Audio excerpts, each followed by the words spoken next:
Well, this is the Twisted Knot Woodshop here, located in Ronan, Montana, almost on the far western side of the state as you can get. And I'm doing this video to put a link on my website so that besides the videos that a person can go to on YouTube and see the construction sequences from the ground up. Over here is our dartboard corner, and that's our fun part of the shop. Eventually there'll be cabinets, base cabinets that goes along that carpet line and up along the wall there to the radial arm saw. And over there I have, at the far north end of the building, a can rack that I started the first one, and they got filled up pretty quickly, and so I needed another one. And the girls at the Valley Journal in Ronan, a local newspaper, who do a very good job with their reporting, had all of these coffee cans. I don't know how much coffee they drink there, but that's not all of them. There was a bunch of the littler cans, like you see on that third shelf there on the right. I don't like those as much because eventually they might get filled up, so I like the taller ones. So I gave them away to a friend. And come on down here, here's the big radial arm saw that I got at an auction. It's on my website and a story that you can read if you choose to do so. Just log on to twistedknotwoodshop.com and you'll be able to read all the stories that are there. And you come along, and here's the corner for clamps and various tools. And there's a project I've got going on. It's repairing a Victrola and restoring it. And a revolving tool rack. If you turn those panels, they all turn in opposite directions of one another. And then here's a sanding station that I made. Rather than buy one, I just made it.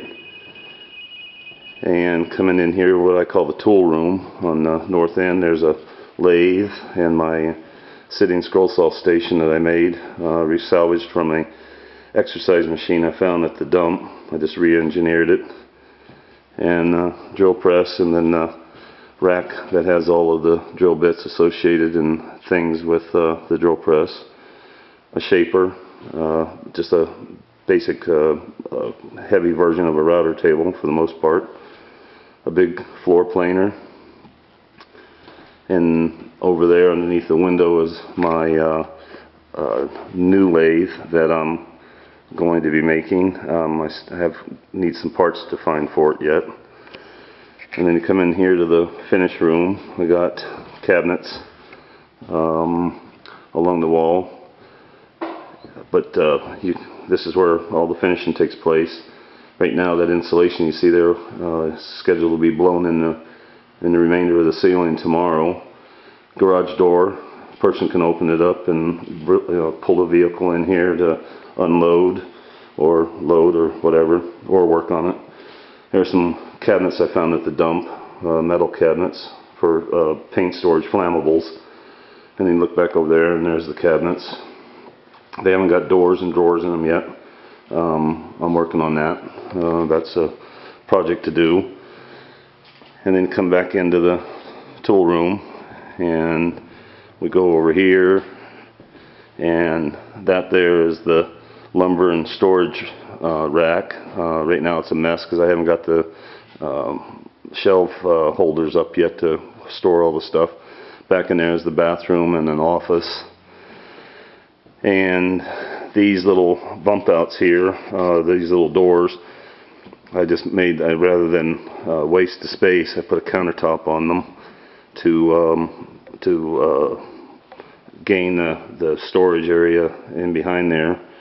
And these little drawers are holding all sorts of things, tools mainly, and little bits and pieces and parts of, like picture frame hardware, etc. And then you come back around, and then here's my, what I call the dueling table saws. There's one table saw there, and then there's one over there, and a person can have a separate, say, dado blade in that one, and this one here is the workhorse of the shop. It does all of the single blade cutting.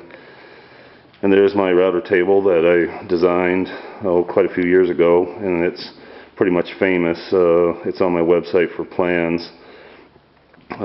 Quite a few people the world over have built it. It's been in it's on many people's websites linking back to my site. It's quite functional. It's got a 3¼ horsepower router hanging in it that's been in there for well, since 1996, do the math.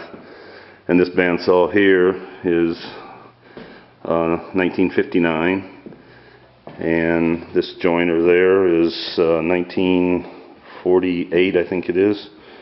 And this one here is 1946. It's a Delta Unisaw, and completely restored. And this one over here I'm working on, it's restored from the bottom, but the top got rusted, so I got to fix that. But this one is 1947.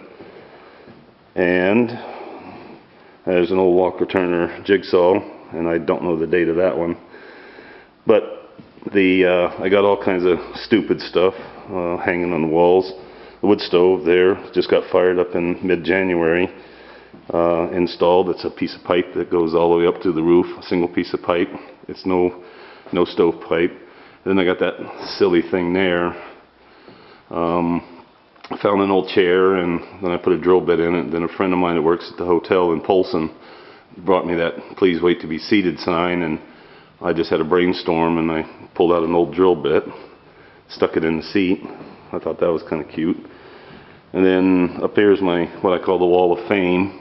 Eventually I'll have tools that go, as I find them, they'll go all the way on this south wall.